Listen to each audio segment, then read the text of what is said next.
Hello, and welcome to another year-end edition of Houston. We have a podcast.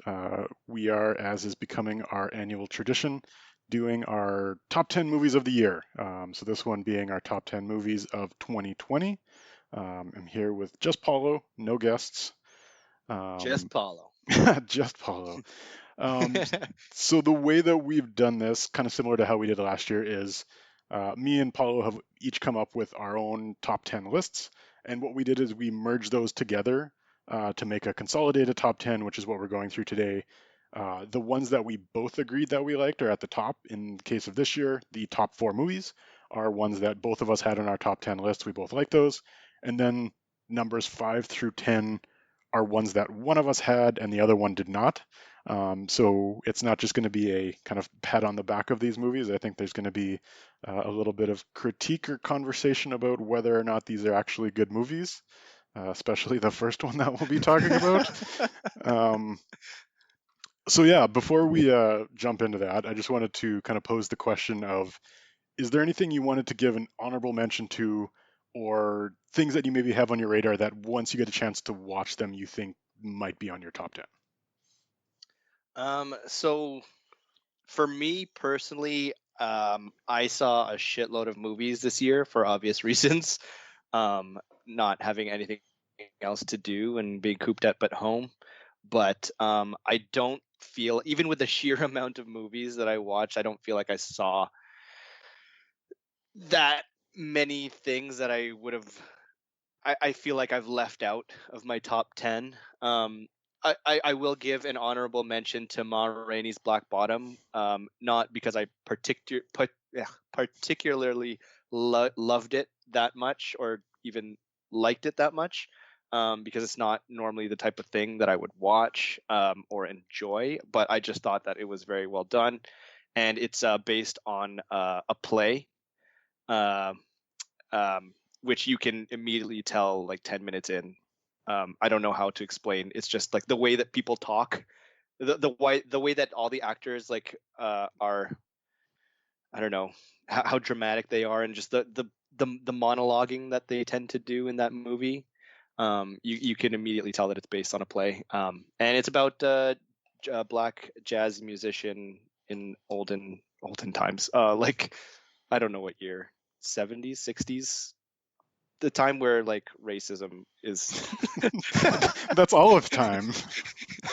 Yeah, I had Uh, to stop myself there. I'm not explaining it well, but anyways, it did make my top 10 anyway. But shout out if you're into that kind of thing.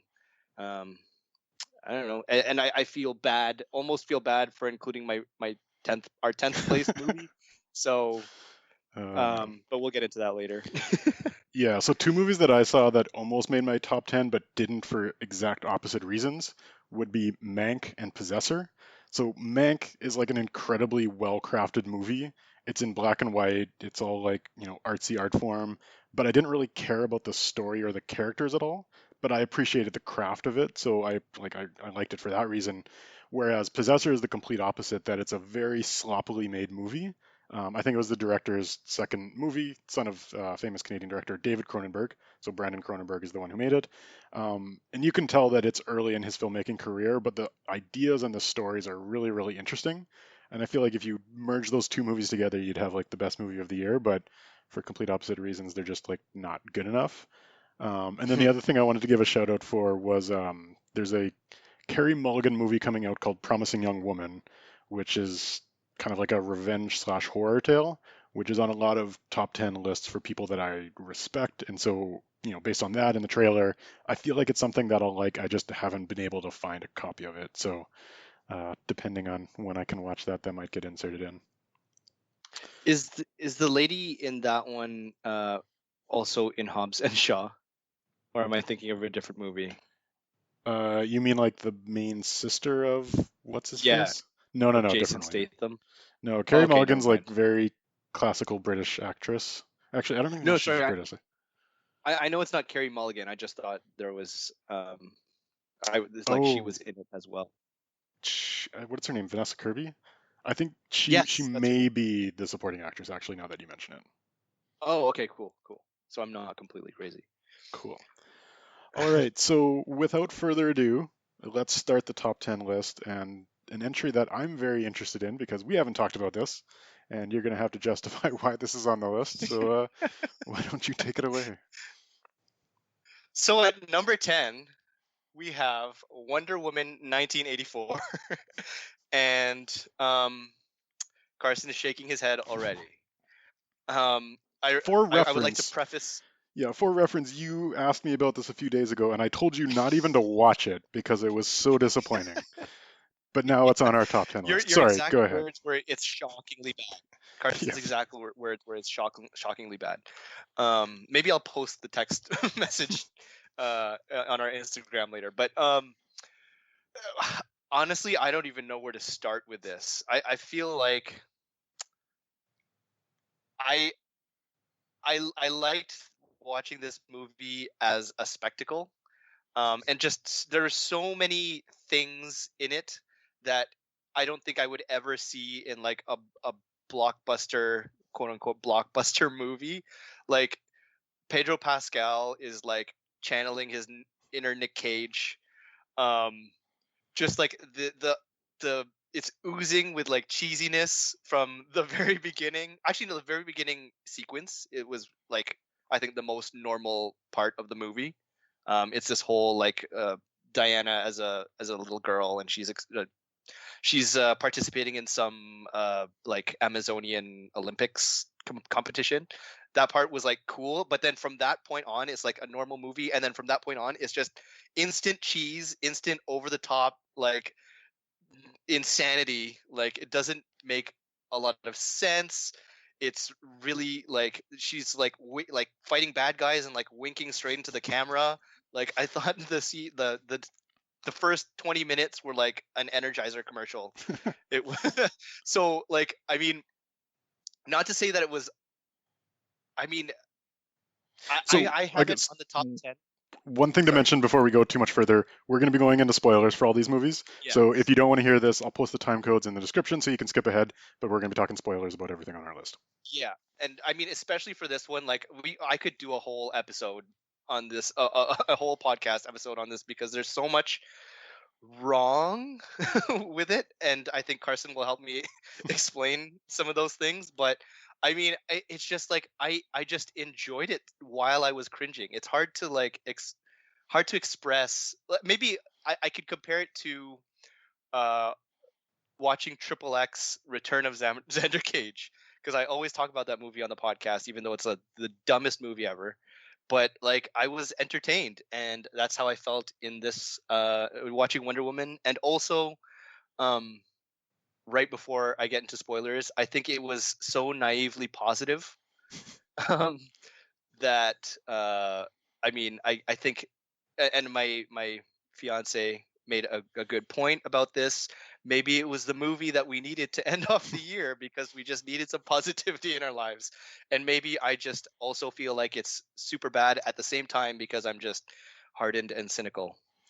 It does feel like because DC went through the times where everyone thought they were going too much to the dark, gritty side of like Batman vs Superman, and even Wonder Woman 1, like they had like muted colors and they were kind of trying to stay a consistent theme of like the DC universe.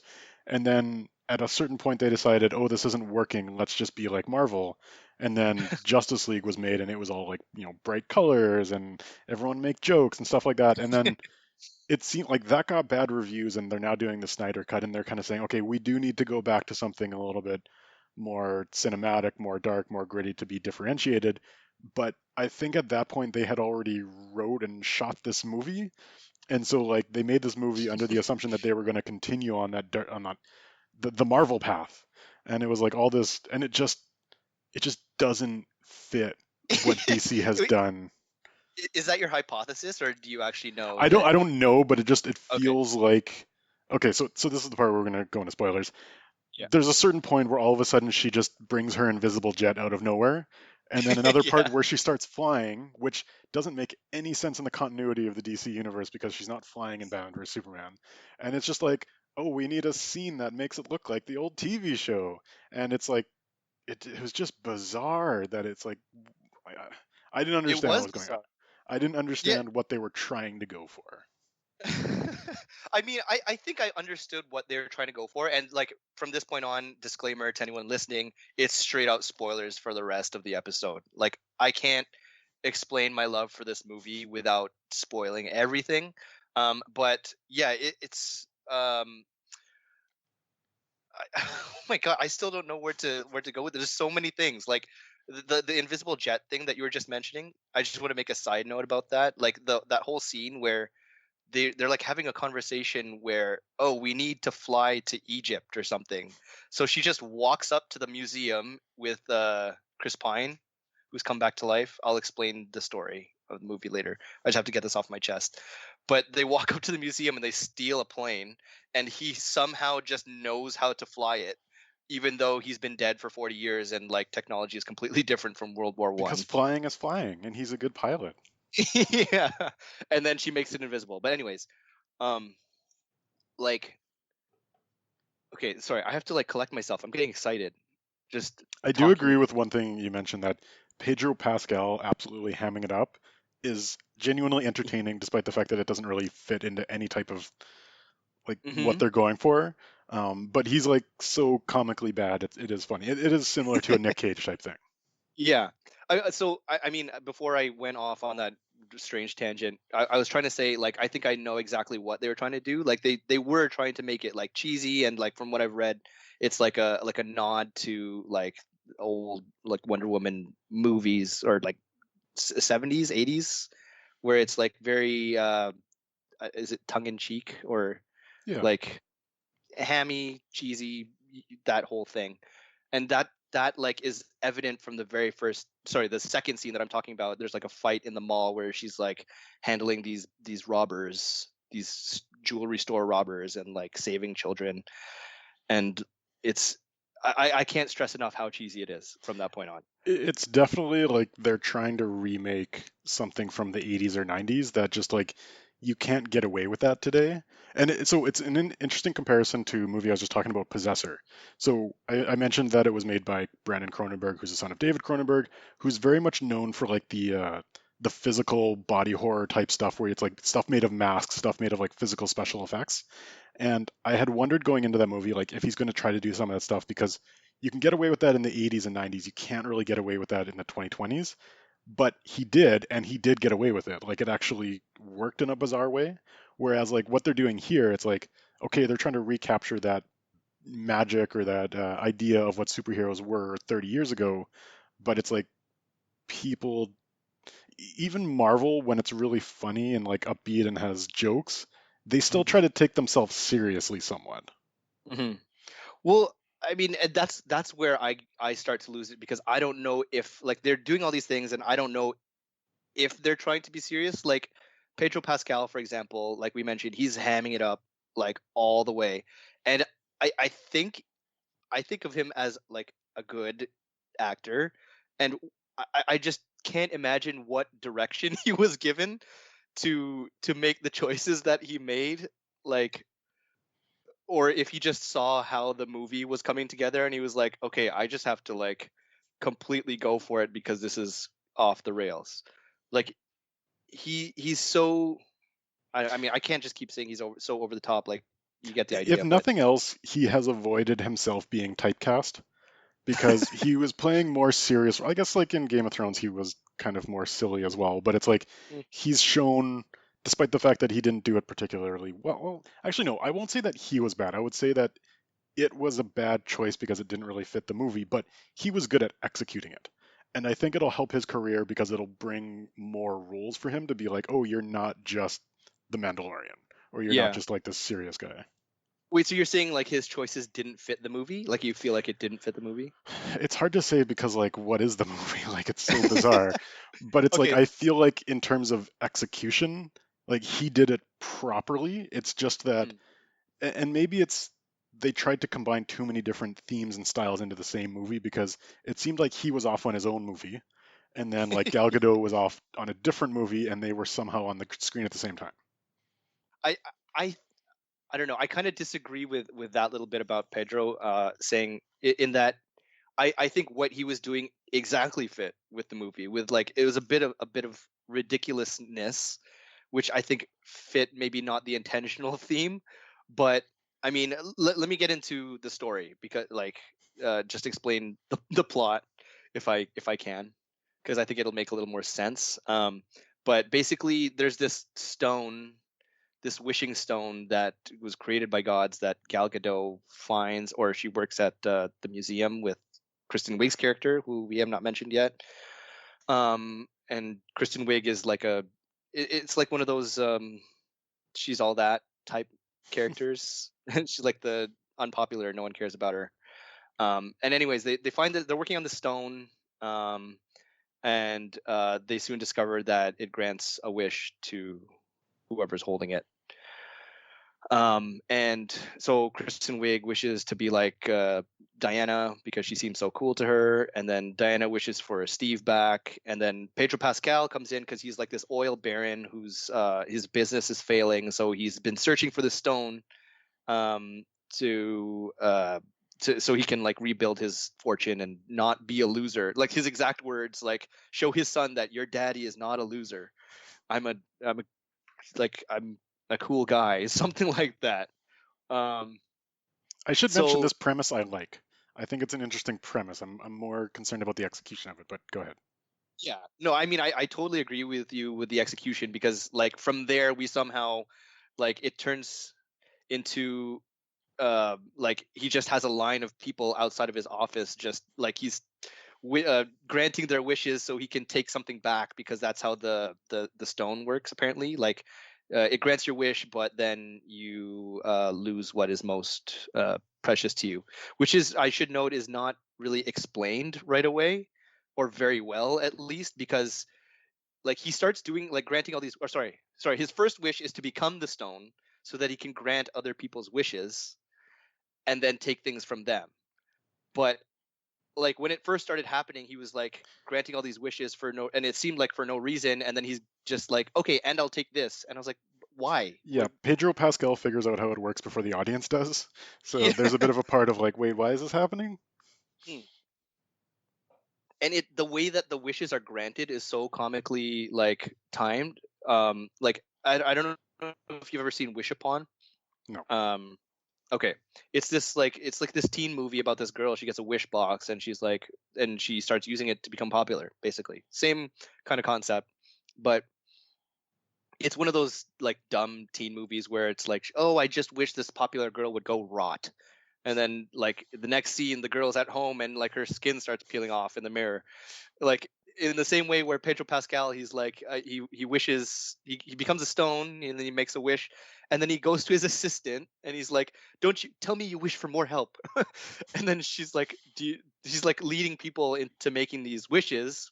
And then she's like, "Yes, I wish for more help, obviously, because like the phones are ringing off the hook." And then immediately someone walks in and is like, "Hey, is this oil company such and such? I need a job." And it's like, it's I don't know if I can explain how like It's comical, but like when you explain it like this, it almost seems like it's an okay and interesting movie. it's The thing that yeah. you're not doing justice for is like everything is executed really poorly and the tone jumps over all over the place. The example I'll use is like if you've seen the trailer was actually really good. It was making me excited for this movie. Hmm. There's a scene about Chris Pine changing clothes, and then he makes a joke about like, oh, does everyone parachute these days when she talks about parachute pants?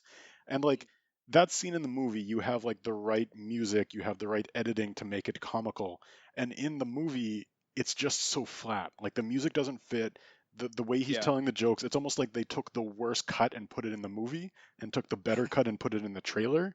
And it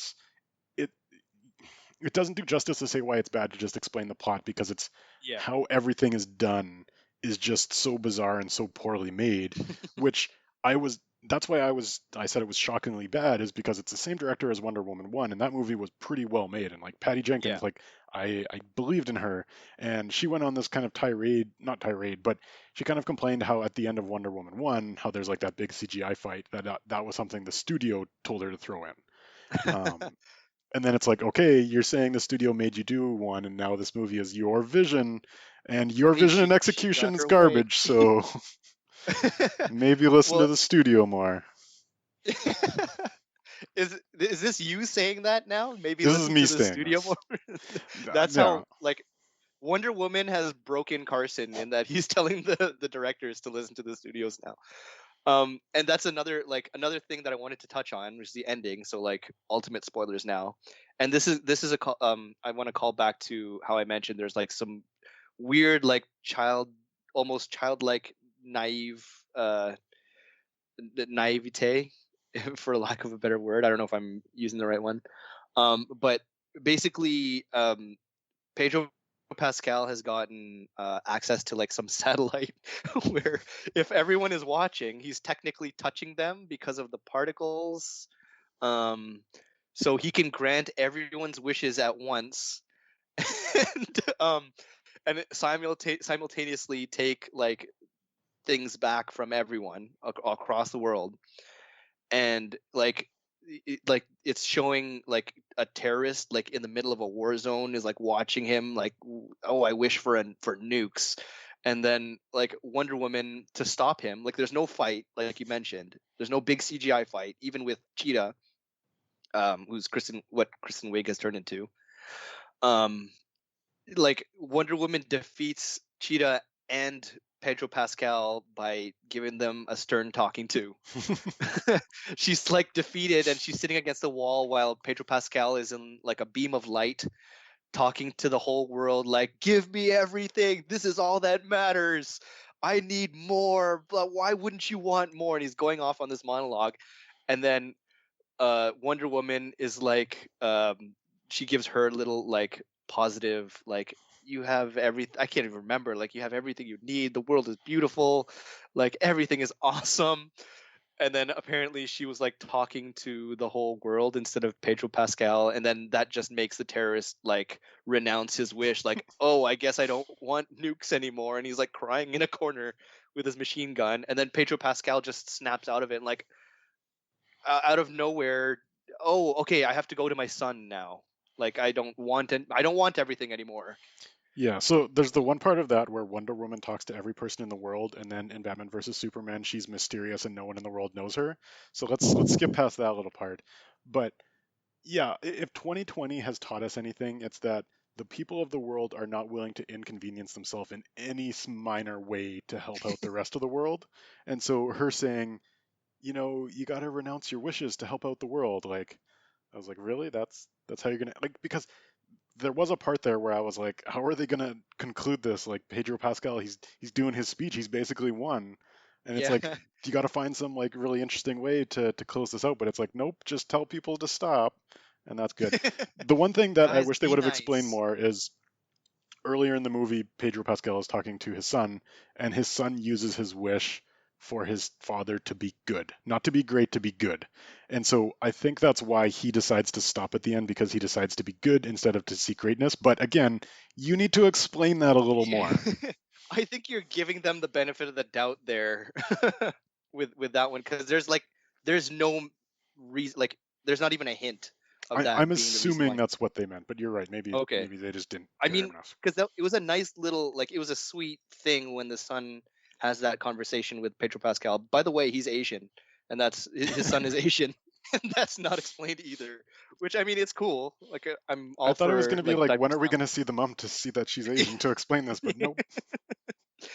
like this, he's not, he doesn't say like you're adopted or anything like that. It's just he's Asian. But anyway, like anyways, that's not important. There's like the sweet scene where like his son uses his only wish on his dad, like, and then there's it's never mentioned again. Even like at the end when he realizes that he loves his son somehow because Wonder Woman told him he does.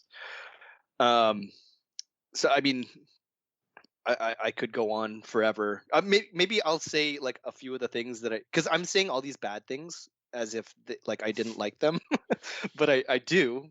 But I feel like I should call out a few things that were not so bad that I also like, because like Kristen Wiig, Gal Gadot, Chris Pine, what's his name, Pedro Pascal, like they're all likable people and good, decent to good actors. Kristen Wiig in particular, I liked, even though it was like kind of a thin character. It's like it's like a common trope about the unpopular girl wishing to be popular, but I just like her. And a note on that, which is a thing I always dislike about when they do this in movies, Kristen Wiig is an attractive human being, And when you try to play her as a character who like, oh, all the guys ignore her and everyone hates her and she's not popular, it's like, no. It's like in was the movie Rampage when The Rock plays a character that can't connect with human beings and no human beings like him. He only connects with animals. Are you like, are you kidding? Everyone loves The Rock. Even I hate The Rock and I would still be best friends with The Rock if I knew him. Yeah. I mean, to be fair, in Rampage, all the women still do like him. But yeah, it's yeah. There's that, and also, but like she does a good job, I guess, until like things stop making sense about her character. Chris Pine is like, even though he spends most of the movie like with his mouth open, like in awe of everything. I mean, or maybe I just like them because they're likable. I don't know. Yeah, they're all likable actors and actresses. Yeah, Like the people were the right people for the movie. yeah. I mean, So here, I'll try to sum up this movie with one question for you. This okay. movie currently costs $30 to watch. Would you recommend anyone to pay $30 to watch this movie? Okay, I want to be very careful with my recommendation. I because I 100% understand people saying that, or you saying, or other people saying that the movie is terrible. Like, but I think if you temper your expectations, um, and I think I would recommend. I wouldn't have a problem like watching it for $30. Like if I had, uh, not that I didn't. It's I wouldn't be mad paying $30 to watch this movie because I was entertained. I'll put it that way. That's the simplest way I could put it. That's fair. Any other last comments on Wonder Woman 1984? So many. Uh, but I mean, I'll just. I don't want to take over the entire episode with just the 10th place in our top 10. Yeah. For those listening, we're not intending to talk this long about each of them. I think we just had some opinions on Wonder Woman to go through. Although, if you're listening to this and this episode is titled Part One, then maybe we have. Um, so number nine on our list is the Pixar original film that just came out about a week ago, Soul. This movie, I only found out halfway through who did the voices because I was like, oh, these people are familiar. I wonder who this is. But it's Jamie Foxx in the lead role, starring as a musician who has died right when he got like his gig, and he's like kind of a middle-aged guy, and then he kind of basically have to traverses like an in-between life to try to get back to his life so that he can go to his gig, but at the same time there's someone like an unborn baby that he has to guide through the world, and that's his excuse for like not being sent to the afterlife. Anyway, it's a very convoluted plot, but what I liked about it and why it's on my list is it's an original movie, and it's an original movie that works. Like, I appreciate, as much as I slander Disney, Pixar is still under the Disney umbrella, and every once in a while they do these original movies that I just really, really like. And I felt like when I was watching this movie, I didn't know what was going to happen next, and I wasn't able to anticipate it. There was actually a point where I was watching this with my wife, and I turned to her and I said, I know how this movie's going to end. And I wrote it down on a piece of paper, and I hit it to the end of the movie, and then we finally got to the end, and she read it, and it was completely wrong because, I mean, I don't know. It's hard to talk about this movie without going like too much into spoilers, but I think the main part for me is just like original movie that has good values for children to learn about life that you can't it's not like the typical children's movie tropes where you know where it's going to end. Like, it does takes you on twists and turns, and it kind of teaches you something about life whether you're a kid or an adult, and I appreciated that. I agree, but I feel like it's so unusual for a Disney movie that I feel like it's not at all for kids. Like some I feel like it would be hard for a, a kid to understand some of the parts of the movie. Um, but I feel like they simplified it enough, or they like softened it. Like, instead of him being like dead and like forever gone, they just refer to it as the great beyond. And like these yeah, other souls are happy to go, and it seems like they're at peace. And it you kind of give this impression of death for children that death isn't something to fear. It's okay. And it's like, you don't need to explain it too much. You just need to like frame it in a positive light. And that's the things that I liked about it from like a children's movie's perspective, is it kind of said like, okay, here's your thing. And the part that I wish that it would have gone into more, and so just some info on the plot. Basically, he's been give this unbirthed child or soul that's in order to go as a soul to Earth and populate a human. You need to find like 6 items of your personality, and one of those is like your spark. It's like the thing that motivates you. It's your purpose. um, and this one soul has been around forever and ever because she can't find her spark. And the main character, who's like this aging musician, he mistakes that for his purpose, and he thinks his purpose is music. And at the end, they very lightly touch on the point that it's like, oh, your spark isn't your purpose; it's your spark. And where I thought they were going to go with that is like the spark is the thing that motivates you or like lights a fire under you. It's not necessarily a purpose. It might not be the thing that you're working at or actually doing. It's like something else. And I really thought how the movie was going to end is that he was going to learn that his spark was not music, it was teaching, and that was going to motivate him to be a better teacher. That's what I thought too. But it's like they touch on these things very lightly, and you don't need to make it too complicated for kids. You just kind of like, okay, here's a concept, here's a way of looking at life, and it's like, okay, I'm on board. Yeah. I mean, I totally enjoyed that, especially like the creativity of the concept.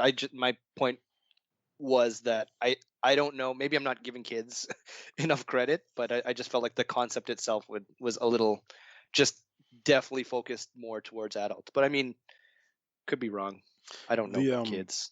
what one thing I didn't like about the movie is they continue to teach children that anyone who works in business just absolutely hates their life.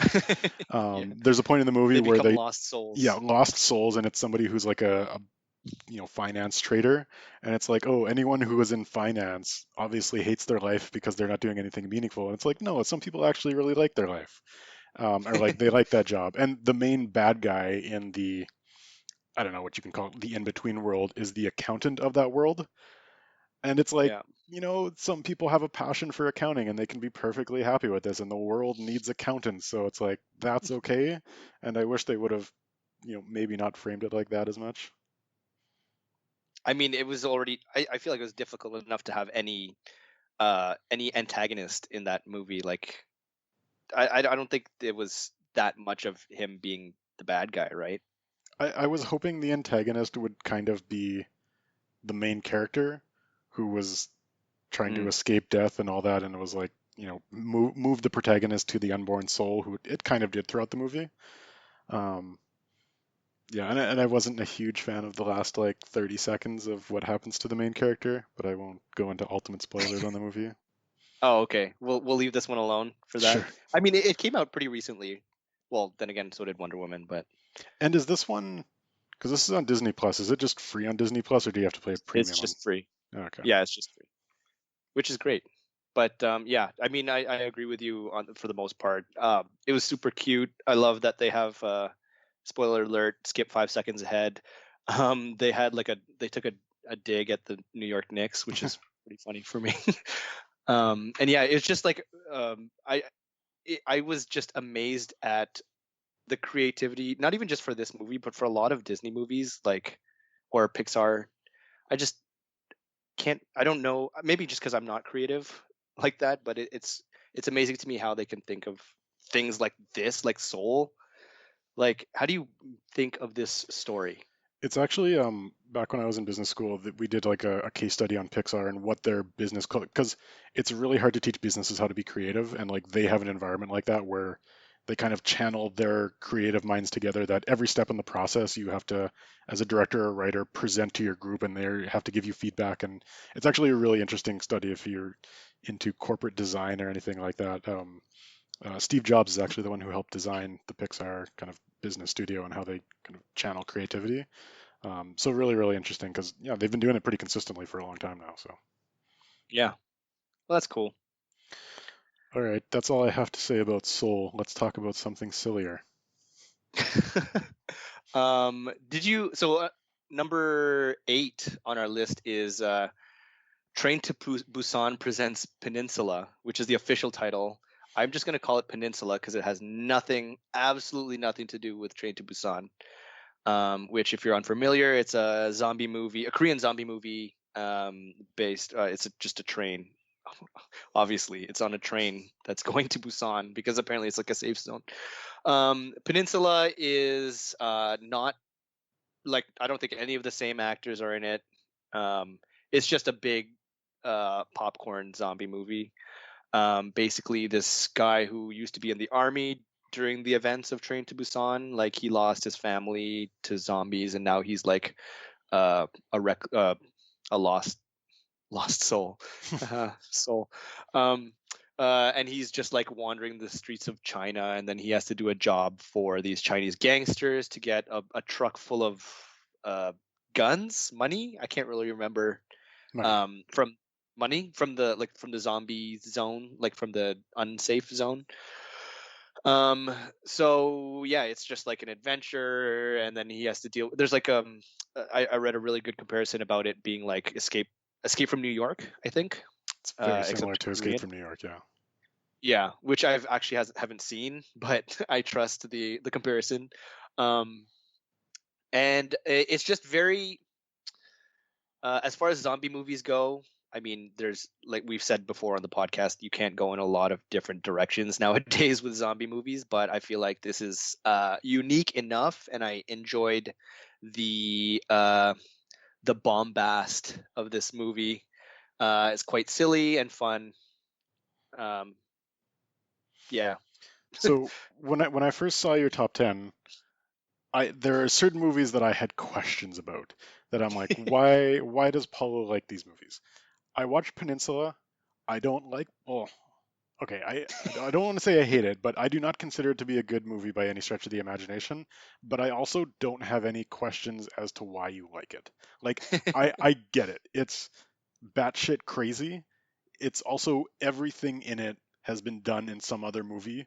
It's kind of like having a nice warm cup of hot chocolate and a sweater on a cold day. It's just like, you want to watch a dumb action movie, here it is. Like, the characters all do their job. It's like you understand who they are, what they're trying to do, you understand what the plot is, and things happen and are crazy, and you can just Yeah. enjoy that. So I get it. Yes, I'm glad to see you think so highly of me. I'm not saying that it's No, like a shit I'm movie. joking. I'm I'm just joking. saying I'm like joking. it's not No, no, going I to win know. an Oscar anytime soon. Yeah. But I can see, not like just you, but like if anyone were to say, "Hey, I thought that movie was fun. I liked it." I'd be like, "Cool, that's fine." Yeah. And I mean, if you want, and like, which is the reason why I gave a shout out to Ma Rainey's Black Bottom, because that will probably win an Oscar.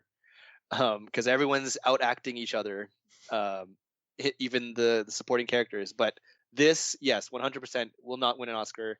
It is just insane and fun to watch, and I think you've helped me discover something about myself, as to why I rewatch a lot of movies on Netflix, like really bad ones. Like, I can't give any examples. Like, actually, I think I don't want to. I'd be embarrassed to give examples, but I would say watching Peninsula for the first time kind of feels like rewatching a movie that you've already seen before. is it that like similar? Like, are those well? They've ripped off a lot of movies. Like, there's a big car chase scene, which is basically Mad Max Fury Road. The whole thing is basically Escape from New York. Like, I guess if you haven't seen Escape from New York, like that's a major one that they're homaging like all the time. Yeah. And so it's like, for me, I've seen all these things, and I'm like, okay, you're going into this set piece. I know exactly what it's about, but it's like, it's fine. It works. Like, your characters are not confusing. They fit the movie and the tone you're going for.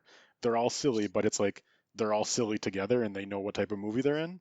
So it's like, okay, fine, you can get away with this. I'm not gonna like complain about that too much. Yeah.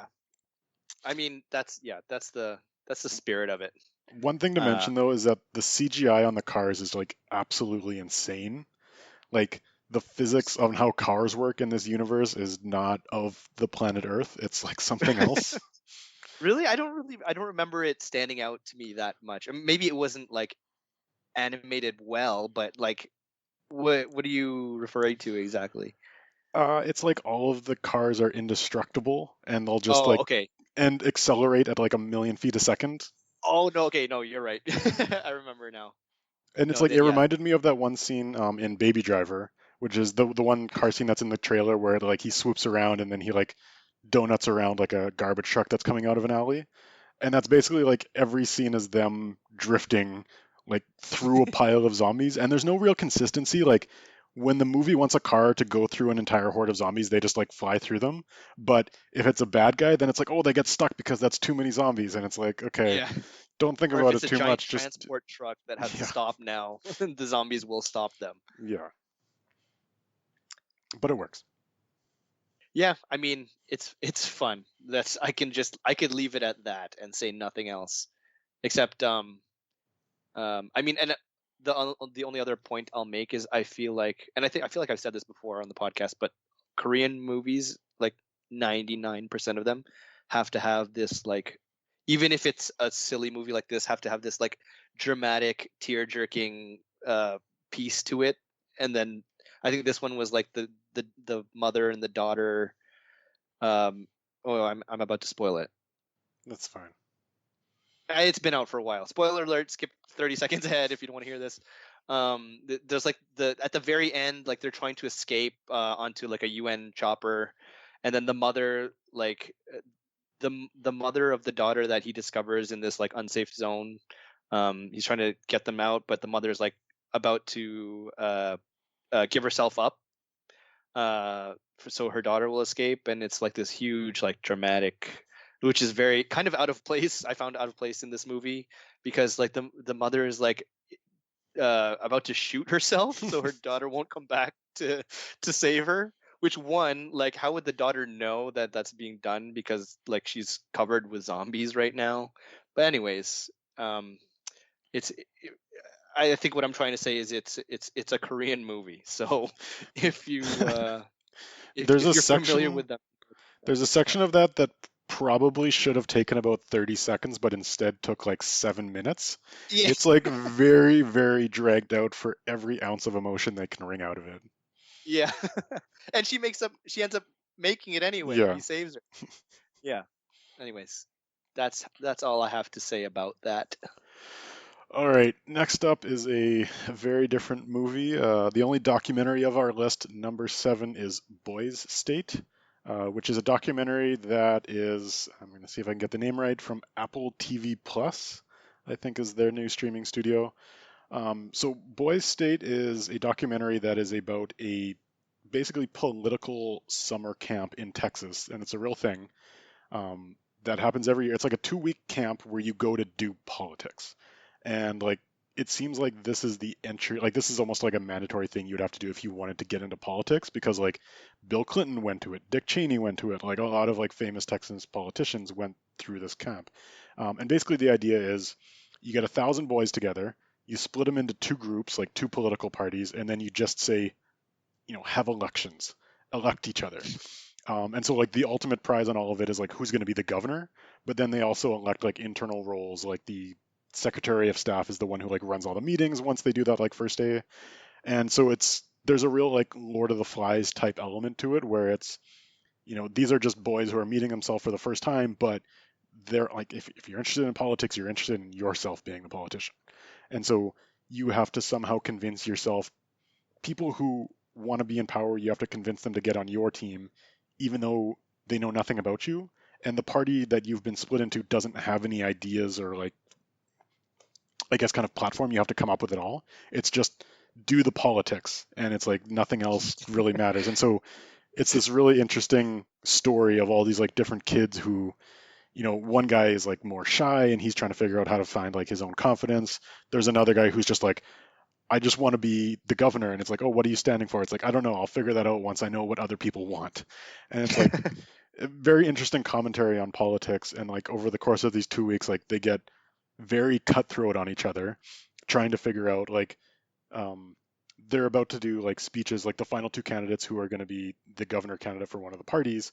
They're about to get on stage, and one of the guys finds on social media that the guy was at like a anti-gun rally, which in Texas basically means like no one will like you.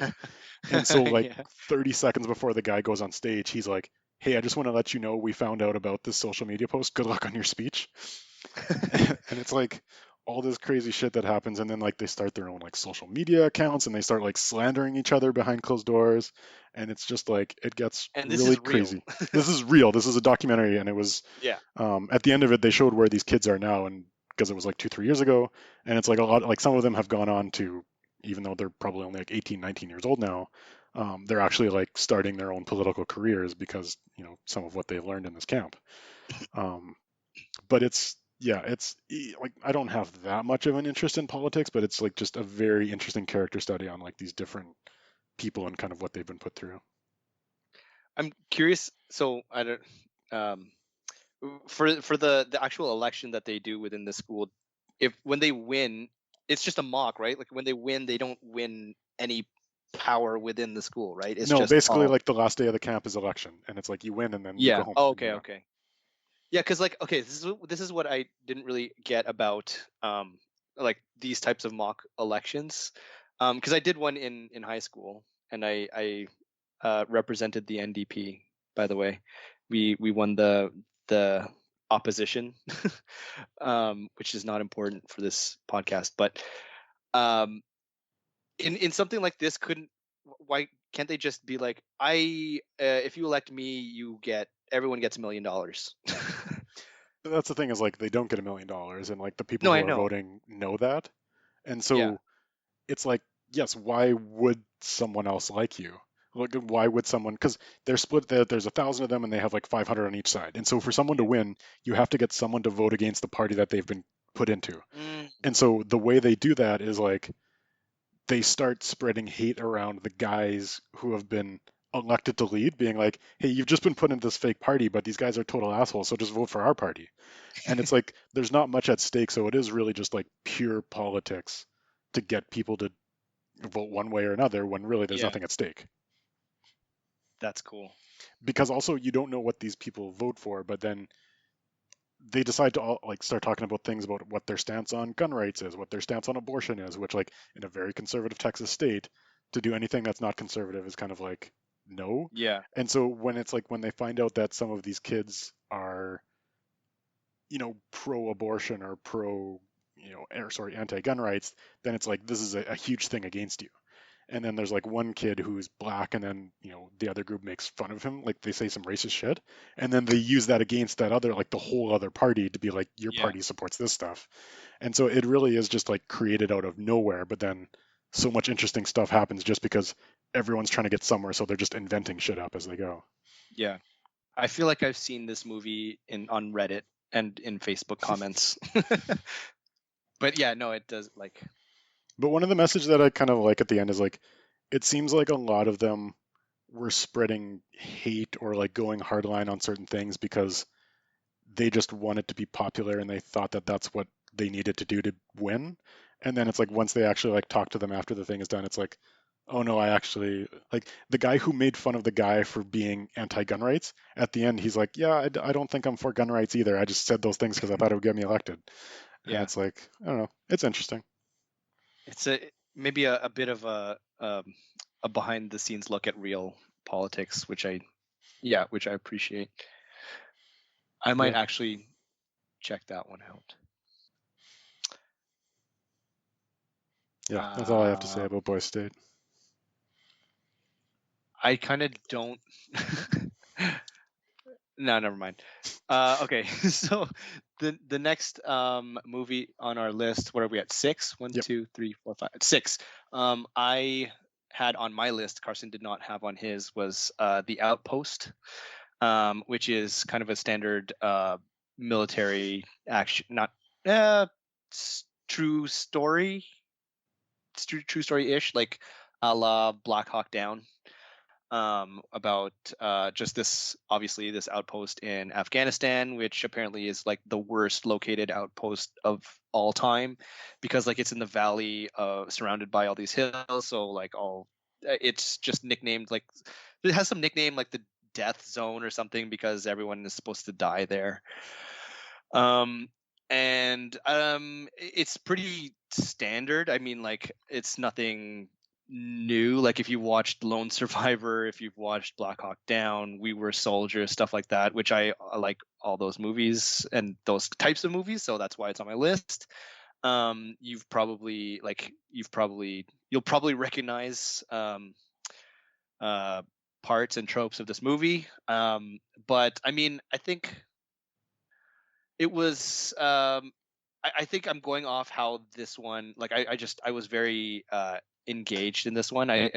Just watching it. I felt invested. Maybe I was feeling for these characters who I will say they're not. There's not much difference between them, but like I don't know. I was into it. I was all for it.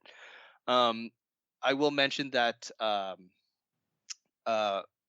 what's his name? Clint Eastwood's son is in this movie, and he seems to be doing an impression of his father as like Dirty Harry, which kind of doesn't fit and almost took me out of the movie because it's like that Clint Eastwood look, like the sneer, where his son is doing that at like moments. Like he seems to think that this is a straight up action movie, which I took as like a mild negative, but otherwise I don't know. It was interesting and enjoyable, even though it wasn't like a strictly action movie. It's just telling the story. And there, I will also note some of the acting seemed like any of the actors that were not like that were unknowns seemed to be, if not like new, like I don't know, rookie actors, like or just not experienced. It seemed, I think that actually worked to the movie's advantage because they seemed more like real soldiers or Well, like there real was one of the guys. guys, one of the actors was one of the guys who was in the fight. Was he? Yeah, if you watch the credits all the way through, there's a guy who's like, I was honored to be able to play myself in this movie. It wasn't one of the main characters, it was like a supporting guy in the Oh, back. okay. I completely missed that. But was it just him or were there others? No, I think it was just him as far as I saw. Oh, okay. Because there were some scenes where like some of the actors, they were like, it sounded like they flubbed their lines or like Yeah. stuttered a little bit. So I was like, oh, okay, it's realistic, I guess. It's not like polished. So I mean, I didn't take that as a negative either. And there's like a wiry like uh, Weasley looking guy. I think he was in Get Out. He was the brother. What's his Caleb name? Landry Jones. Caleb Landry Jones. Yeah. He Um, fucking carries this movie. yeah, he is the most like developed character and best actor by far in this movie. And he, like, in contrast to Scott Eastwood. Yeah. Yeah, in contrast to Scott Eastwood, who's like trying to be an action star, he is like trying to win an Oscar in this movie, which is yeah, I enjoyed him as well. So Um, this movie wasn't in my top 10, but I actually did quite enjoy it. It is one of those things, like as you said, like if you like this type of movie, you will like this movie. yeah. If you don't like this type of movie, it's probably not for you. But I do have two major gripes about it. And the first one is around it almost doing something that was really cool. And I think for the first 45 minutes to an hour of the movie, they played with this idea of, as you were talking about, they're in this outpost which is basically indefensible and everyone who comes here is going to die. And it's like, how do you deal with the fact that you're very good at your job, you're very good soldiers, but you're going to die here and there's really nothing you can do about it? And also, they're not in a position where soldiers would ever question what the government tells them to do. And so there was like, they were presenting this interesting idea of what would this mentality be like when you're in that scenario, but then they don't really do anything with it. So I was Mhm. like, I was really hoping that's what the movie was going to be about because I didn't know the true story. I didn't know that there was going to be a big fight at the end. I thought that's what the movie was going to be about, was what's the Yeah. mentality, and then they kind of drop it. But at the very least, like it adds something to. It's not just a big action movie. It's like, okay, there's these other elements as well that are kind of fed into it. Um, the second gripe that I have is around, so everyone, like, because it's a real story, all of these characters are real people who are still alive today for the ones who survived it. And it's Hmm. like, you need to pick one of your characters and say, this is who my movie is about. And then you have to have side characters not so much be their own character, but support that person's story. And I wish Yeah. it was Caleb Landry Jones's character because he's the most developed character. And you would have something closer to like a Hacksaw Ridge, where it's like here's their motivation before the war and then during, and like you could tell that whole Mhm. story, but they got bogged down in not telling any story because they tried to do justice to all of these people who are still alive today, and you're telling their story, you have to make them all good.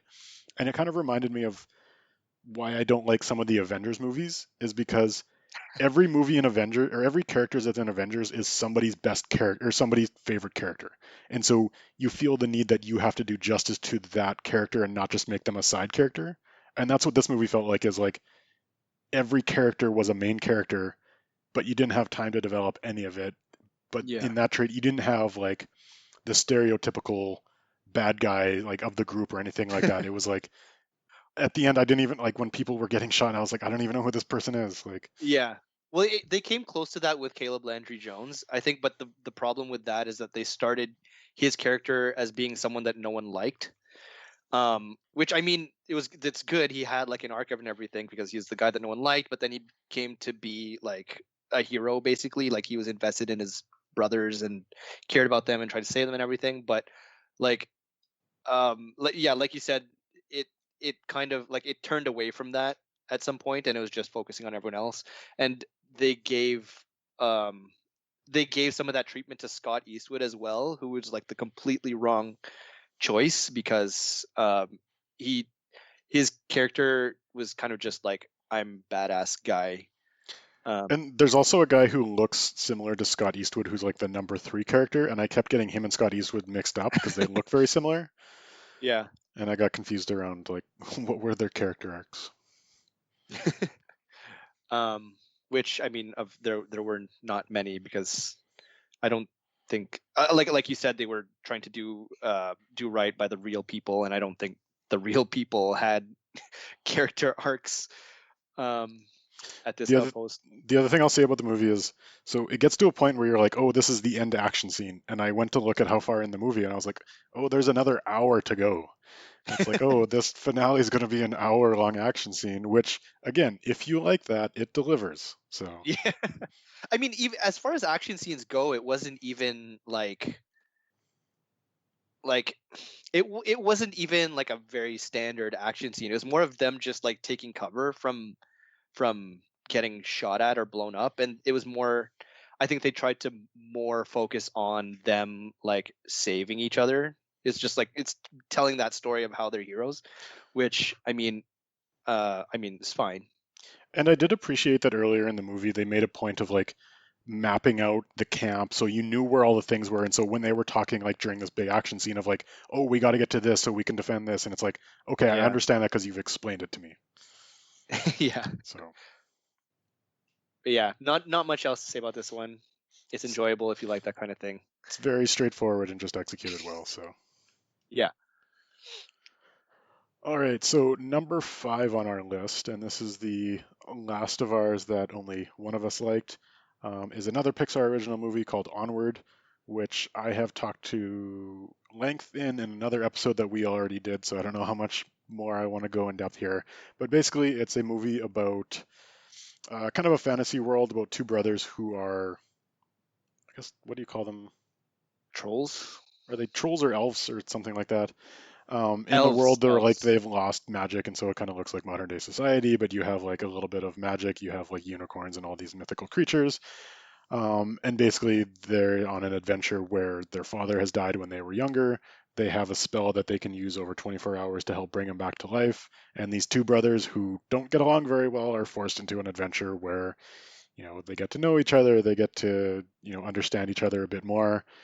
Chris Pratt and Tom Holland voice the main characters. I think, as I said in the last time we talked about this, like not a huge fan of Chris Pratt, but he does a pretty good job. Like again, similar to Soul, where the main character ends up not really being the main character, and I appreciated that part of like uh, Chris Pratt became kind of like the stereotypical annoying brother who's like lost in.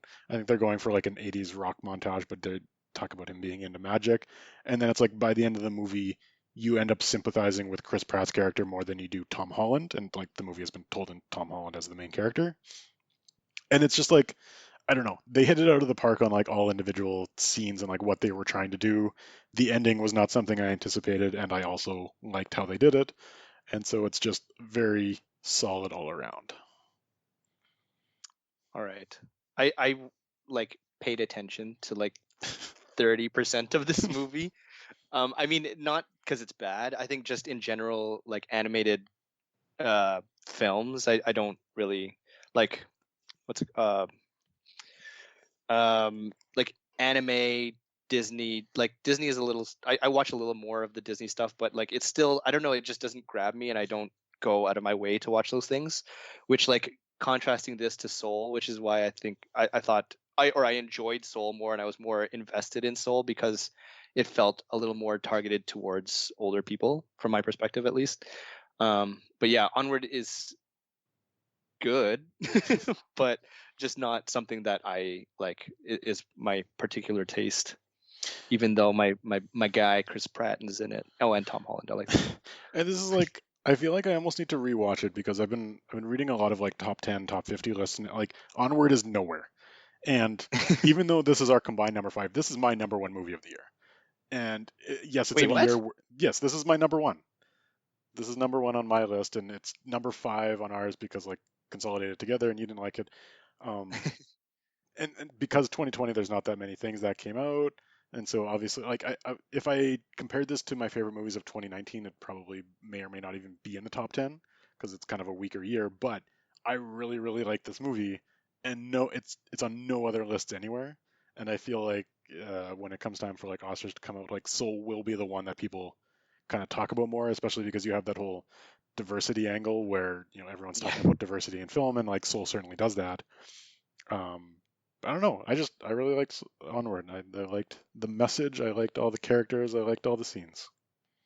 I mean, I feel like I should watch it, rewatch as well, and pay attention to the whole thing. But I mean, yeah, like I said, it's not my cup of tea. Which I didn't. I actually thought I forgot that was your number one. I thought, well, we'll get into the top It four. was conflicted between that and what's going to be number one on our list. For me, those were like one and one A. Um, Mm. but I don't know. I just felt it was a little more. It's like it's the type of movie you want to believe in, whereas like Okay, other movies I can be more cynical about. so it's kind of like Wonder Woman 1984, It's right? not at all like Wonder Woman 1984. No, I mean just like in the positive message I where the world is awesome. guess. I guess that's not the No, conclusion not. I was expecting to come to today. Well, hey, audience, if you agree or disagree, make sure to let us know on Instagram. We Oh, will be we should posting the also take that lists. opportunity to say on our Instagram at Houston We Have a Podcast, both me and you will be posting our top 10 lists of our own.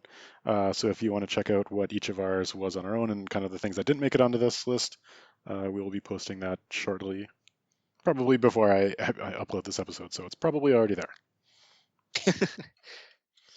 All right, so we've um, gotten through the first six, which were one of us liked and the other one didn't have on our top 10. The remaining four are movies that were on both of our top 10, so we both liked them. How about you introduce the first one? yes, I will introduce number four on our list, The Five Bloods, which is a Spike Lee joint. And you can tell from beginning to end.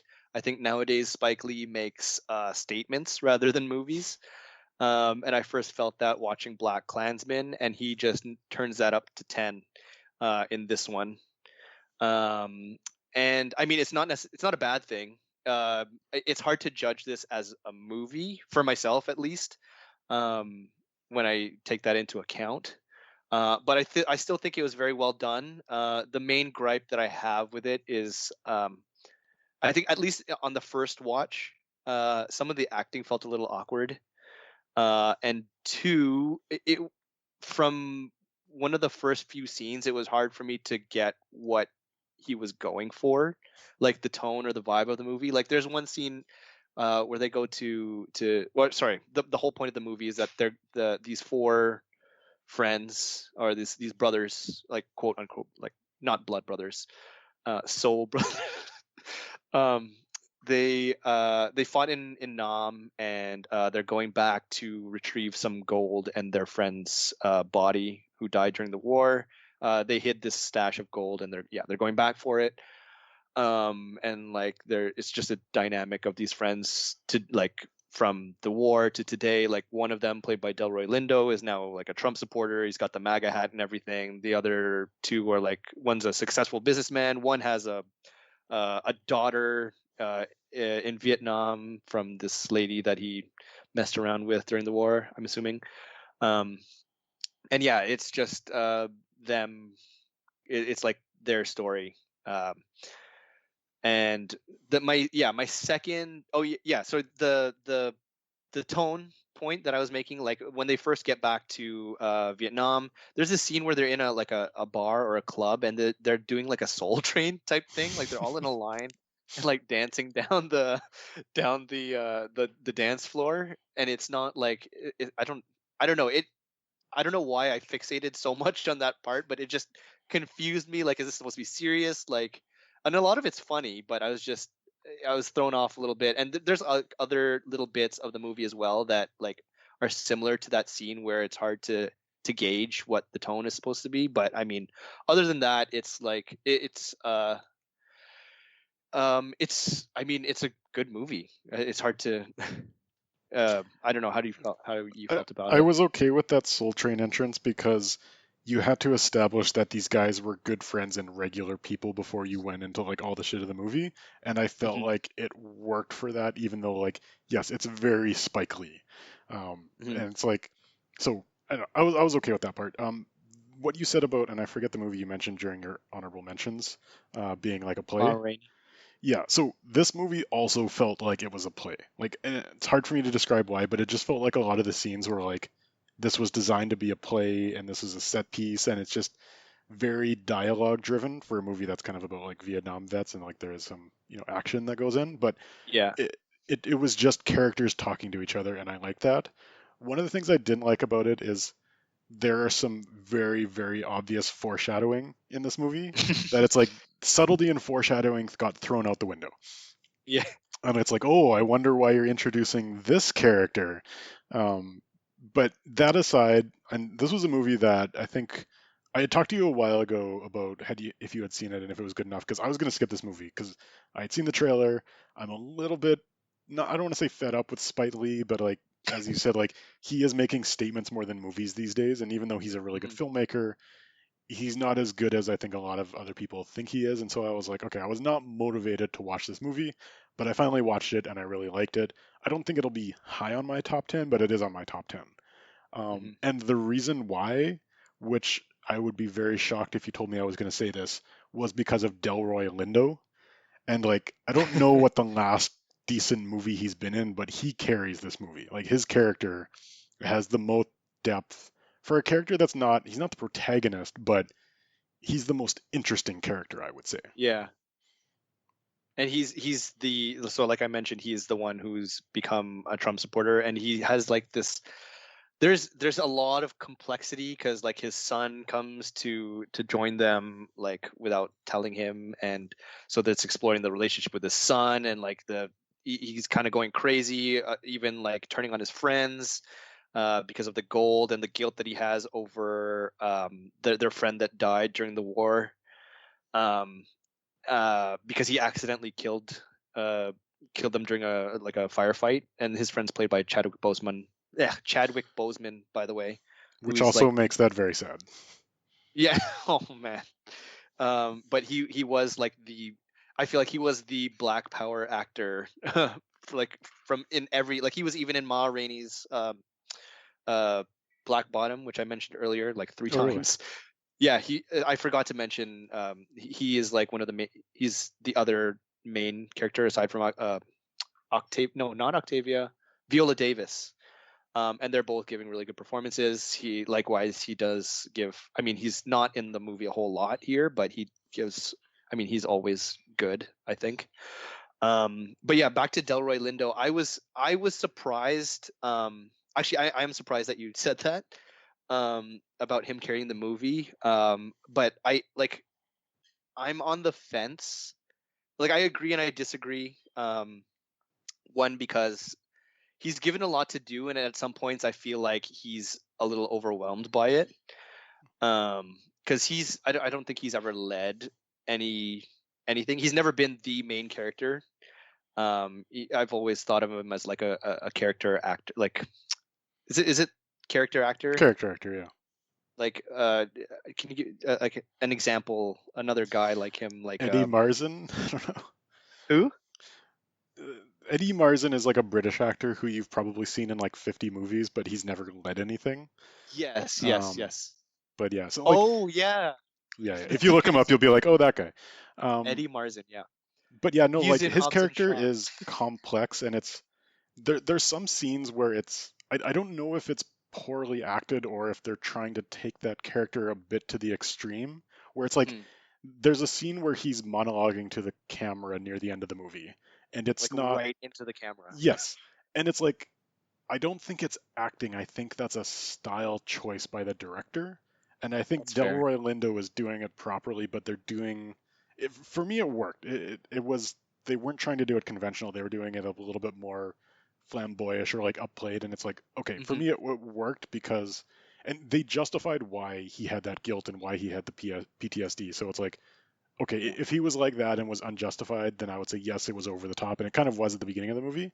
But as you get to learn the character a bit more, it's like, okay, I get it. I sympathize with him enough to make this character work. Hmm. Yeah, that's fair. I didn't look at it like that because I can see that he could have been bound by Spike Lee's direction, which I also have some like a few gripes with. But I mean, again, on the whole, I think it came together pretty well. Uh, he takes some thinly veiled shots at at America and Donald Trump. Again, no subtlety, which I'm totally fine with. But Yeah, there's a whole opening to that movie that has nothing to do with the movie. yeah, yeah. And I mean, it's just um, like the point we made with the Outpost. If you like Black Hawk Down and Hacksaw or We Were Soldiers, you'll like the Outpost. If you like Black Klansman, you'll like the Five Bloods. Yeah, it's based on the trailer. I was not expecting to like it, so it's hard to say like who would like this and who wouldn't. Um, I would say like it's worth at least giving a shot just because it's probably not exactly what you expect, although at sometimes it is exactly what you expect. Yeah. Um, but yeah, it's well acted overall, except for the French characters who come into it, who are god awful. I don't know if you felt that same way, but those characters are terrible. Um, Well, but yeah, like the all the mine removers, yeah, or I just the don't know if girl it's a and Jean language Reno. thing, and mainly the girl, but I don't know if it was a language thing, but it felt like they just didn't fit in at all. Yeah, yeah, that's fair. Um, there's one other point that I wanted. At the very end, um, where there's the whole scene about after they've retrieved the gold and like made it out of Vietnam. There's like a Black Lives Matter meeting, and they're saying like, oh, our good friend, like one of the guys. Spoiler alert. um, One of them dies and like he gets blown up by a mine, and then they like he donates or they donate on behalf of him like his share of the gold to like Black Lives Matter. And then there's like a whole scene of the Black Lives Matter meeting saying, "Oh, our friend donated this like $1 million or something like that." I was always curious, did Spike Lee actually donate money to Black Lives Matter? Because if he didn't, that would be kind of shitty. Also, is Black Lives Matter an actual organization that has funding now? It There wasn't. is a yeah, I Okay. think there is a Black Lives Matter organization. Yeah, Yeah, I mean, that's where the Spike Lee part takes over. yeah, and I mean, again, it's a statement. So, but I mean, yeah, that's it's a good watch. Um, the what's his name? The son of Delroy Lindo in the movie, who was also in White Boy Rick. I don't know if you've seen that movie. Anyways, that's the only other thing I've seen him in. But he is like, aside from Delroy, he's the most polished actor in this He movie. is also in one of my favorite movies of last year, which is The Last Black Man in San Francisco, which is Oh where yeah. I discovered him. And yes, he is fantastic. He's also in another TV show that's out right now about, I forget, something about like an old sci-fi author in the title. But anyway, yes, he is a quality actor as well. hmm And it's a strange contrast. Like, and I don't. I feel like I'm going to start being biased towards non-English speakers, but the Vietnamese lady who has who they meet because one of the brothers or one of the Bloods like had a daughter with him, but with her, she, I don't know if it's again like the language barrier, like the French girl, but she seems to be not that good of an actress. I don't know if you I felt didn't that. notice her at all, but there's one scene where he hugs the daughter and she has the scariest smile I've ever seen. Okay. And I was like, where is this coming from? I I know what you're talking about, and I think that's it. At the while we're in danger of going on off on a bad tangent, I think it's just how her teeth are. But it was her eyes as well. There was something scary about it. And it was supposed to be a happy moment.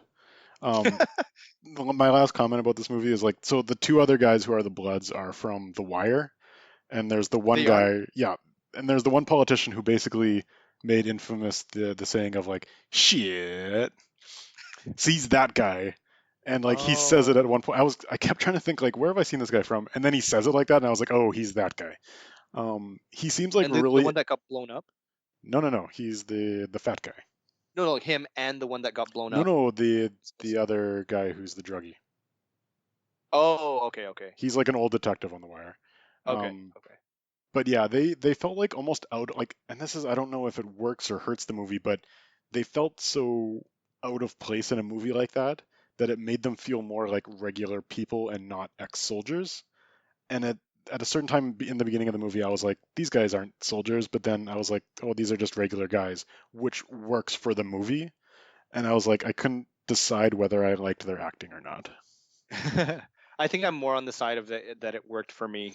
Um, but again, like I made the point about the acting is a little bit awkward at times, and I think that's part of it. But I mean, not enough to complain, Yeah, overall good. even though I did. All right, that wraps up number four. Number three on our list is The Invisible Man, starring Elizabeth Moss in the, I think, fourth reboot of the Universal Monsters universe in the last decade or so, and probably the best attempt in my mind. Um, I don't think that's a bold statement. Uh, it was created, I think this is a Blumhouse movie, right? Yes, yes, it was. So basically, it's a very grounded version of the monster because, like, the Invisible Man in the comics, I don't know what the actual story of how they did it, but they did it in this one as a more up-to-date technology, like 2020 version of how you would do an They Invisible Man. marveled it. Yeah, they marveled it, and but that's like not what the movie's about, and that's I think why this one, and it's very scaled down. It's not big on the action scene, it's not big on the effects, and it's really based on Elizabeth Moss acting a lot of the time, and it's based on why would somebody be acting like the Invisible Man? And basically, the story of this movie is he's a very possessive boyfriend, and she's in an abusive relationship. She tries to escape from him. He might be dead, but then he also might be haunting her to like just be manipulative. And it was just like the there was a heart to this movie that's supposed to like I think a lot of people would take this and just make it into like a dumb slasher movie or based on like tricks and stuff like that, but it's like they had it based in like a very grounded drama of things that happen in real life, and like Elizabeth Moss, and I think this is the theme of this list, carried this movie, um of just like acted like you felt like all of this was happening and was real, and like you could never really tell like is it happening inside her head, is it a real thing, um, and just like a very very well made movie, which was surprising for a Universal Monsters movie. hmm So yeah, you can definitely feel like the frustration and like the questioning of like am I crazy or not, like just from her performance, which is I really liked. Um, you mentioned that this was part of the Monsters universe, or supposed to be. Is it actually? So the Invisible Man is a Universal Monsters property, Well, and yeah, yeah. this is technically an adaptation of that. So it is they did have to buy the rights for that. They Okay, they have not announced this as being part of them relaunching that universe. I think okay. what their attempt was to say instead of building a whole universe, let's buy these properties and just do one-off movies and try to do them Mhm. well. Um, I don't think they're intending to launch anything, but I think with the success of it, they might be thinking about it now. And for me, that would be a negative because I hope they just continue to make one-off movies because this one was really Yeah. good.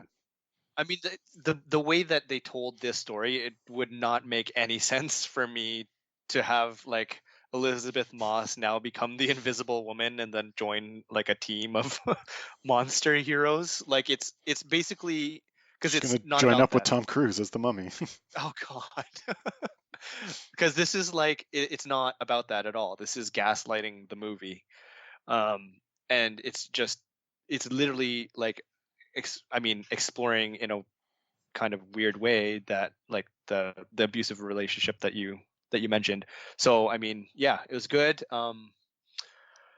was a little predictable at certain points, like um, uh, with the whole. I can't spoil it. Should I Do you mean spoil like it? the, yeah, I mean we've been spoilers on all these things, but do you mean in regard to like how the Invisible Man was used or what the reveal was? Um, wait, which reveal? Like, sorry, the reveal Because it was of is she crazy or is she not crazy, or did you feel that the action scenes were kind of expected? no, the action scenes weren't expected. That was like something that I wouldn't count as a negative. Like those parts were like well done. I kind of it was kind of easy to guess that oh he made a suit and it's actually him. I mean, and to be fair, I don't think that's the point is not that they're trying to hide that necessarily. Um, and like the whole ending of her like hiding the suit and then coming back later and killing him using it. Um, I think they did enough to mask that because, like, at a certain point, and sorry, this is full spoilers, but like, she's being attacked by the Invisible Man, or I think her brother or brother-in-law is, and then both. he shoots him, and we find out that it's the brother that's in it, and then it's Yeah, like it then poses the question again of, oh, was it just the brother the whole time, or was it both of them? Because then, yeah. like, we found out that the original guy is still alive, but it's like we don't fully know, and it's like Mhm. there was just enough of a question to make me go along with it. Like it wasn't super obvious of like, oh, it's gonna be this. Yeah. I mean, it's not to the point of like ruining the movie or like not being like a certain level of surprise, but I mean, maybe this is just the one time that I was clever enough to to guess what is going to happen because I don't do that. So the fact that I feel like I kind of did, maybe I'm a little biased there. And the only other gripe that I have is with movies like this, similar to this. Um, it falls into the trap a little bit of like she is kind of digging her own grave as well by like not telling anyone right away what's happening or like just making absolutely sure that the way she's explaining things makes her sound crazy, which I mean I get like she's just distraught and like the Uh, whole point yeah, is that he's making her seem crazy, but and that's the whole like point, like where the drama around it being about an abusive relationship, like that's where it makes those other things make sense because it's like, okay, yeah. she's acting a certain way because she's been in a relationship and has been manipulated like that in a certain way. And Mhm. so it justified some of those small things, which are like, yes, a lot of the plot wouldn't happen if you just kind of explain things in a simple, like, there's ways around it. Mhm. But because they put in enough legwork on establishing that character and that reasoning and that backstory, it's like, okay, I'm fine with it. Yeah. And it's really good at like especially early on when it's not like there's absolutely it's at the height of the question is he actually there, is someone or is there someone there, like you can really feel a lot of tension in those scenes.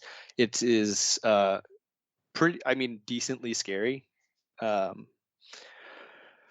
not for like the purpose, like not for like just because there's jump scares or like it's just it's creative in the way that that it's executed. And I mean they did a good job of creating like just the uneasiness of someone maybe being in the room, that kind of feeling.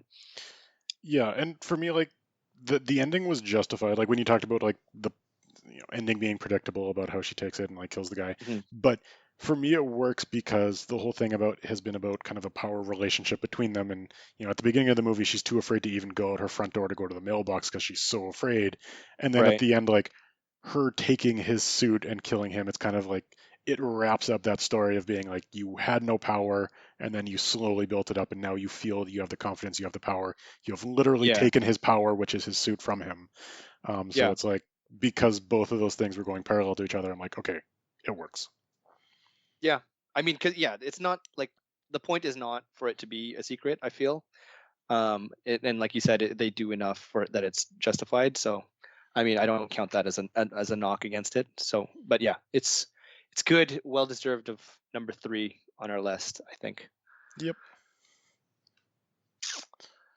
Um, and that being said, moving on to number 2, which is The Gentleman, which is a Guy Ritchie movie. It's a Guy Ritchie movie. Well talked about in this podcast. Have we? Yeah. I think we've mentioned Guy Ritchie a few times. I feel like we like Guy Ritchie more than other people do. Yeah. I mean, it's funny though because I've never like I had never, for example, seen. I think was it Snatch? Yeah. That was one of his early ones, or like the most That popular was one. like his second one that made him like famous, yeah. Yeah, yeah.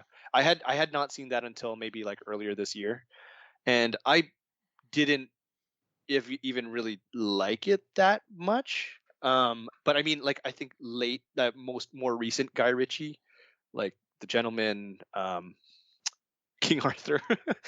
um, it's just I can't explain why, but I guess I just enjoy the style.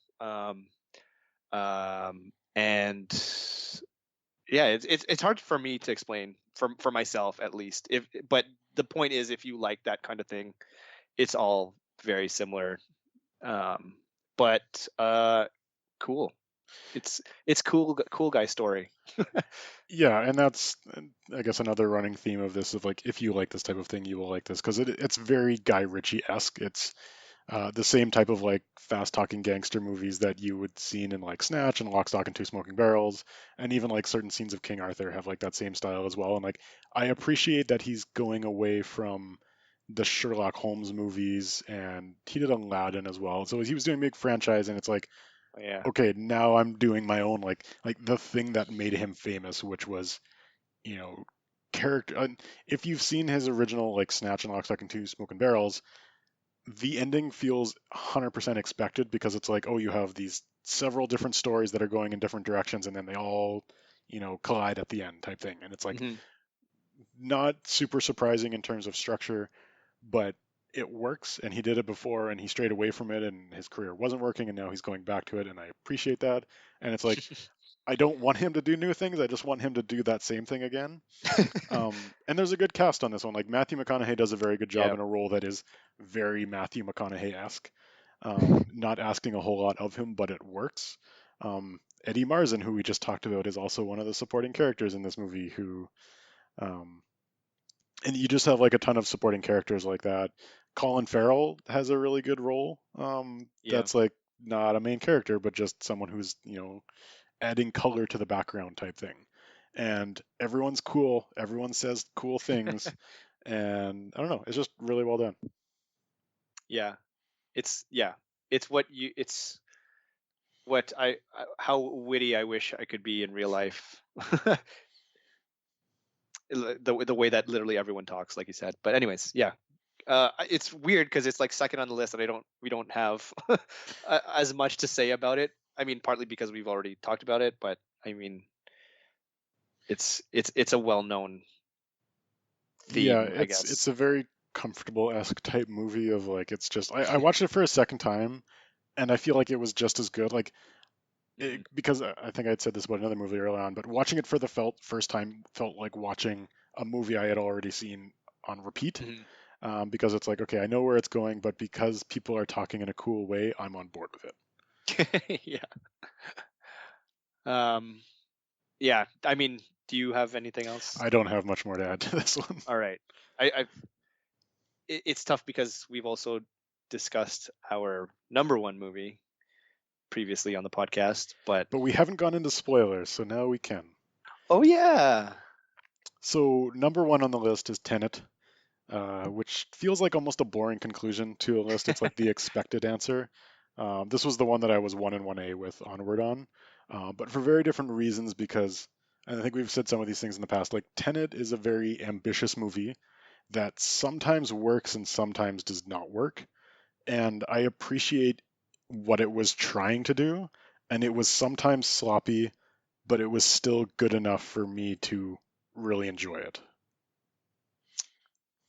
that's well put. Also, how I feel about Wonder Woman, by the way. Oh man. So here's an example of why I feel that way, and this is we're going into spoilers. So there's a point near the end of the movie where they're doing a I forget what the maneuver is called when they're doing like a time thing where Pincer, a temporal pincer, or something. temporal pincer movement where basically you have two groups that one's going forward in time and one's going backward in time from like where the first group is supposed to end up and they kind of trade off. There's a point in that yes, like first of all, the visuals of like two different groups going in different points in time is cool, but there's a point where you see it happen one time, and then you see the perspective of those same events through Robert Pattinson's character, who was also taking part, but you weren't really aware. And there's a part where you see John David Washington running and you hear a car honking in the background and it's very obvious like you know something's up but it's not really explained to you what's happening and then on the second time you see it through Robert Pattinson's you realize that he's honking his horn for a specific reason and I felt like in a conventional filmmaker when they're doing that they would have called out the honking very obvious to be like, oh, what's happening there? Whereas like it was loud enough for you to know that something was happening, but you were still focused on John David Washington and what he was doing, but it wasn't too subtle that you didn't notice it at all. And it's like it had this weird like it treated its audience in an intelligent way where it's like I'm giving you information without spoon feeding it to you. And I'm kind of letting you decide how you want to process it and like whether you want to pick up on things or try to guess what's going on. And there's a few different times when that happened in the movie that I appreciated what it was doing and how it was doing it. And it wasn't like spoon feeding exposition to you.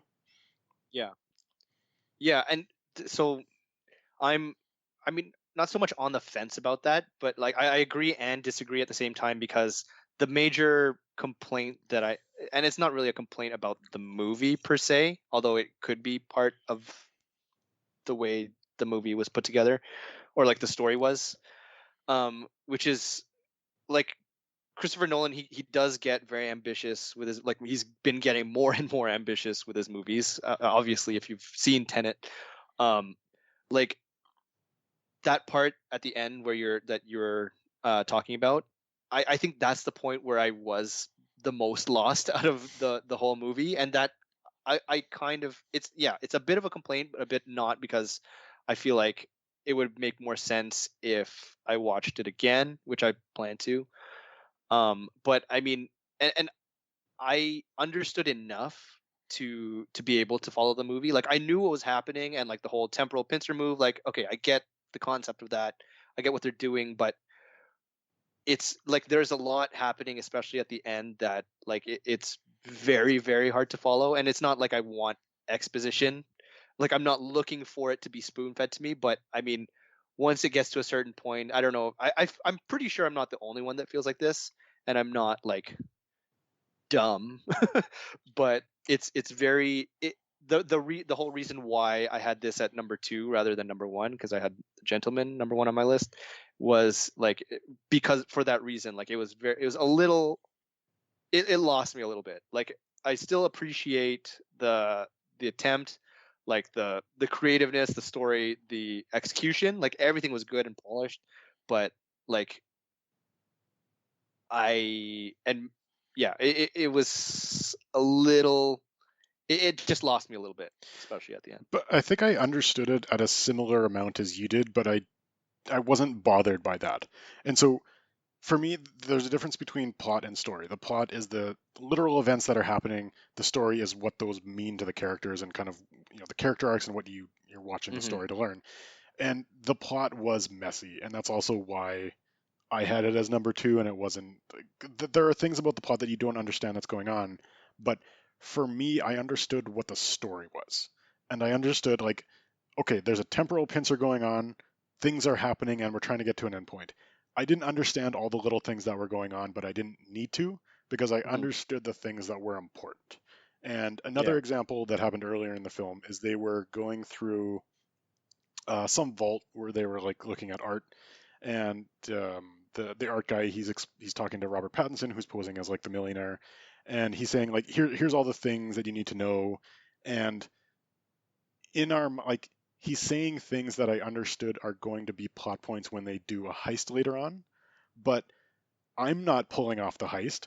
I don't need to know these little details. And so when they were doing that, like it was actually there was a heavy soundtrack going over top, and you couldn't really understand what the person was telling Robert Pattinson. The things that he were telling him were important plot details for what their heist was going to be. But again, like I understand that they are collecting information for their heist. I understand that those pieces of information are going to come into play, and they did. I don't Hmm. need to know all the details. And so Yeah. similar to like the stuff that was going on in the temporal pincer, like I understand the end point that they're trying to get to. There's cool visuals going on, and I missed a lot of small details, and I would probably pick up on them on a repeat viewing, but I didn't need to know, and so it didn't bother me. Yeah.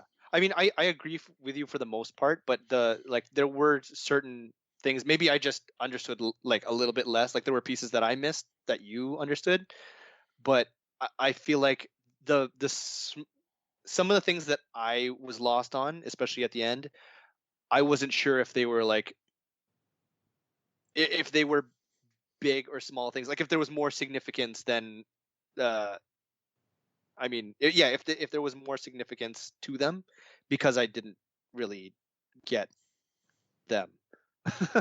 um it's like the main points I got, like they have to do this, they have to stop this before he dies, fine, before the bad guy dies, yeah. But I guess I'm just like it comes down to preference. Like I'm a completionist, and I want to know exactly what's going on at all times. And I feel like I could probably get it more, like I said, on like a rewatch, which I don't have a problem with. But it's I, like a small, like it's like 1A and 1B being Tenant and Gentleman for me. Like I guess that was just the hair that put it under. and I don't think a movie should require a second viewing for you to Hmm. understand it, and like this movie does have problems of it being not very clear of what's going on all the time. Like, I wish it was 5% more clear or obvious about what was going on. Like, give me a little bit more exposition. For me, it wasn't bad enough that it ruined my enjoyment of the movie. Like, I loved Hmm. the acting, I loved the soundtrack, I liked all the visuals that were going on. Like, those things were kind of the meat of it that I was enjoying. And even Hmm. though I feel like I could have enjoyed it better if it was sharpened up a bit more, it's like it didn't deter me from enjoying what the rest of the movie was. Yeah, yeah. To be clear, the confusion does not affect the enjoyment of the movie for anyone listening curious about Tenant. Actually, sorry if you are and you're at this point because we've explained most of the movie for you, but or have we? um Honestly, if we took like half an hour to explain the movie, I don't think we could really explain the movie. So yeah. But I mean, I think it's hard to argue against it being like number one for the year. yeah, um if nothing else, it's a collection of great individual scenes that you may not understand what they mean together, but they're still yeah. enjoyable. And like if you like seeing those the videos on Instagram of things going backwards, you'll love this movie. I'm not familiar with these videos. I don't know, there's like there's some random things sometimes, Uh, like the Marvel, like the Marvel Avengers of the guys like coming out of the pool and pretending to be like the Hulk and Spider-Man. Have you ever seen that? no. Oh. But I think it is safe to say, though, that if it was any other year, Tenet would probably not be number one on any of our lists. Like compare it Yes, last I year. I would think last agree year with it that. was either Joker or something else that was our number one, and I wouldn't put Tenet over Joker. Yeah, I think Joker was like second. I would still put Tenet over Joker personally, just because of how like depressing Joker was. But I think nothing would have beaten 1917 last year for me, Mm. because I really, really like that movie. And yeah, I would still, yeah. I mean, again, Tenet wasn't even number one for me this year, but I mean, it's still a good movie. Um, This is the second year in a row where our number one movie was neither of our number ones. And I can't remember uh, what was number one for us last year, but this will take some. Our hardcore fans will remember. yeah. Um, Comment on their, actually, it's on our Instagram. So, It probably is, yeah. Actually, no, I don't think we posted our combined one. I think we only posted our two individual ones. oh yeah, yeah. Well, anyways, not important because looking at 2020 in this episode. So yeah, Tenet. Do you have any more thoughts on Tenet or any of our movies from today? I'll shift away from 2020, and I think we can end this off by asking, what do you think you're most looking forward to coming out in 2021? And I know I Oh haven't man. asked you to prepare any of this. Um, you go I'll go first. first while you're thinking about this. So, my number one most anticipated movie of last year was Dune, which did not come out and is technically still coming out next year, but I don't know if I'm as excited for it anymore. But I don't think anything else I'm more excited for. So I probably have to like lazily put Dune on, despite the fact that I don't think I'm going to be that interested in it. Definitely not Dune for me. Not that I not don't like it or anything. I don't know. I don't really have a particular interest. My fiance does because Timothy Chalamet is in it. I mean, I'm sure I'll end up watching it and think it's super cool. I But feel like I mean, it'll just be on my top 10, but it won't be in like my top three. yeah. Um, I mean, I honestly, there's not a lot that I'm looking forward to. Maybe A Quiet Place Part Two, um, um, or like No Time to Die. Uh, So one thing that you may want to look into is there's a Nick Cage movie coming out next year that is directed by a Japanese director, Shion Sono, who is like one of the most batshit crazy directors I've ever seen. And he has referred to this, Nick Cage, as the craziest thing he's ever done. what? I think it's called like Ghosts of something or other. But anyway, I think it's probably going to be not a very good movie, but a very interesting movie. Okay, okay. So if you look up Nick Cage's Um, IMDb and look for that, it's one of those. yeah. So the director, like, what would you like from other stuff that he's done? His most famous Like, movie was a movie I think around year 2000 called Suicide Club, which was a movie about a pandemic sweeping through Japan of people committing mass suicide together. And they do it in comical ways, like a bunch of schoolgirls all jump in front of a train together. His stuff is all like very violent, but like fake violent, like it's like splashes of yeah. red paint type stuff. I'm looking up what the movie is called right now, but So it's kind of like The Happening. yeah, I would say, but maybe a little crazier. Okay. So I'm looking at his I keep Prisoners of the Ghostland is what it's called. Prisoners of the Ghostland. I know they've Cool. wrapped filming of it and it's going to be released at some point soon. Oh, it says January 31st, so soon. Also starring Sofia Boutella. Oh, okay. Yeah, I mean, sure. Other than that, like I even looked at like a list of. I mean, there's good stuff coming out. I think I normally some of these things I would be looking forward to, but like I don't know, Matrix 4, like Space Jam 2. There's not a lot of like. Did There's they not a still lot of. have because the original plan was there was going to be like a Keanu Reeves weekend where Matrix 4 and John Wick 4 come out on the same weekend? And I don't know with the Oh. delays if that's still happening, but if that does happen, that would be quite funny. Oh, okay. I mean, it doesn't seem like there's a lot of original stuff coming out next year, which is I think kind of a first. I'm sure there's a Like, bunch of original stuff that people just haven't heard about yet. yeah, and I haven't definitely. I will commit to doing full because I usually publish this as part of an annual report I put every year, but I will make an Instagram post by the end of January that has my top 10 movies, and I will commit to not having it filled with franchise movies. Okay, cool. I will look forward to that, as will all of our listeners. All right, so a reminder, check out at Houston, we have a podcast on Instagram where we will both post our individual top 10s, and thanks for listening. Happy New Year.